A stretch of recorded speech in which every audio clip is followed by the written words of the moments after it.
The McLaren F1 is one of the world's greatest cars. Some might regard that as an opinion, but to others that's a fact.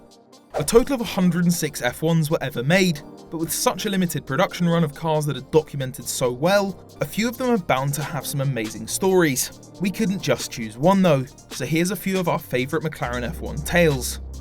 Chassis 61 is undoubtedly one of the most famous F1s made.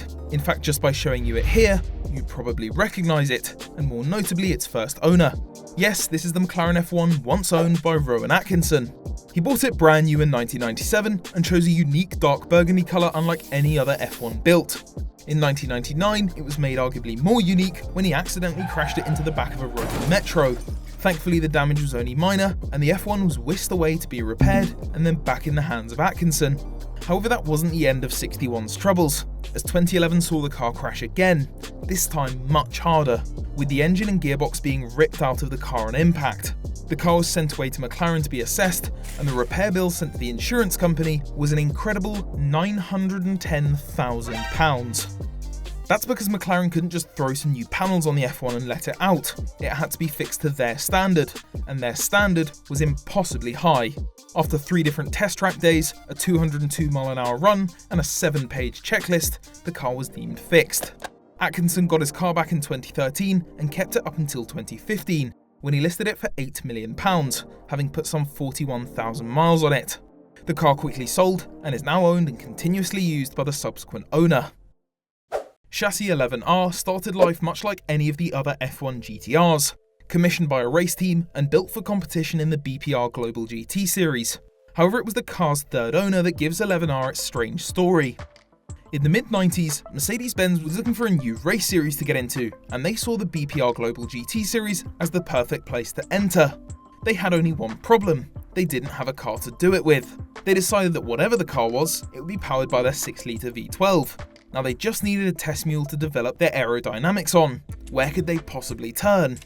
Yes, the sneaky Germans bought 11R from the previous race team and set to work tearing out the BMW V12, fitting their own power plant, and then testing their aerodynamics. However, there was a budding relationship between McLaren and Mercedes in the Formula 1 world. Why didn't they just ask for a car to test on? Mercedes thought the McLaren would be offended by them using an F1 as a base to build their own car, so they bought the used F1 in complete secrecy and made sure to leave no Mercedes branding on the test car at all. Despite testing going well with the mule, a crash into a tyre wall perked the ears of the local media, and photos were published of the car, causing Mercedes to stop using it. However, it had served its purpose. Mercedes now had the data to create their own racing car, the CLK GTR. So what happened to 11R then? Was it mercilessly crushed to hide the evidence? Or does Mercedes still have it locked away in the depths of Stuttgart? No, in fact, Mercedes secretly had it fully restored to original condition, complete with this BMW heart and papaya orange and black paint job. They then silently entered it into the Bonhams auction in the year 2000. The car sold, and the new owner subsequently repainted 11R to full papaya orange, along with a conversion to make it a road car, completely hiding its past life, where it briefly played for the enemy team. And now, a quick word from our video sponsor. Right, Jack, big news. Project MX5 is going to drop this week. People are going to go mental for it. Cool, yeah. Why didn't you seem bothered? I'm just tired because I was up all night watching the Rocky movies on Netflix. You can't watch Rocky on Netflix? Yeah, you can. No, you can't. I've checked. No, you can with a VPN. VPL, Visible Panty Line. No, you're very confused. A VPN is a virtual private network which allows you to browse the internet without a trace. Really? Tell me more. With NordVPN, you can change your location so websites like Netflix think you're accessing from a different location. Even on public networks, NordVPN features military-grade encryptions to secure your connection. And right now, NordVPN have an amazing holiday deal where you can save 81% at nordvpn.com/Car Throttle. Plus, if you use code Car Throttle, you'll get 2 great gifts. 4 extra months with their 3-year plan, and the NordPass Password Manager app for free, saving over £160. Well, thank you very much for that, Jack. And now, back to the video. Right then, where were we? Chassis 43 isn't particularly special in itself. It's more about the circumstances that led to its creation that make it special, and the two-tone paint job is the first clue to those of you with a keen eye. In 1995, with less than 2 months before the first Le Mans that McLaren was set to debut the F1 GTRs at, the factory had a call from Japan.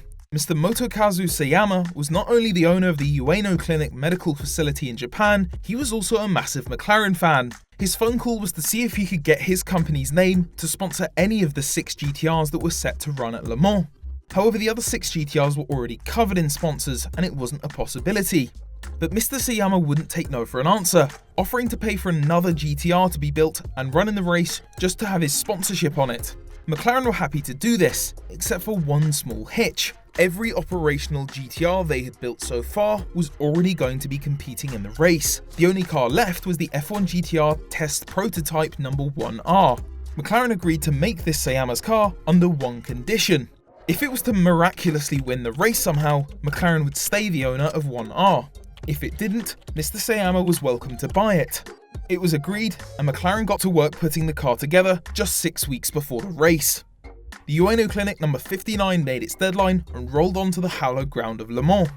24 hours later, on the F1's first ever outing to Le Mans, it crossed the line first. Not only that, but 4 of the other GTRs finished too, in 3rd, 4th, 5th and 13th. However, that meant one thing: it completed the deal. 1R remained property of McLaren, and while Mr. Sayama had the glory of his company and technically car finishing first at Le Mans, he had no F1 to go home with. So that's where number 43 comes in. It was built for him at a heavily discounted price and painted in the same two-tone scheme as his Le Mans winning 1R. This isn't about a single car, but we couldn't leave it out for very good reason. The Sultan of Brunei bought a copious amount of cars throughout the 80s and 90s, and the F1 naturally caught his attention too. So in true excess, what was he to do? Maybe he bought 2, right? Or maybe even 3 or 4. No, he bought 10. 10 McLaren F1s were bought and disappeared into the depths of his infinite garages, most of them still unseen to this day. It included 5 road cars: red, black, yellow, blue and grey. The red car was crashed in the mid-90s and broken up for spares to use on the other cars. Both the black and yellow cars escaped Brunei in the early 2000s, the black car now being owned by Chris Evans and the yellow car repainted white with the added high downforce kit, leaving the blue and grey car, the first production F1 ever made, still sitting in a dark garage in Brunei.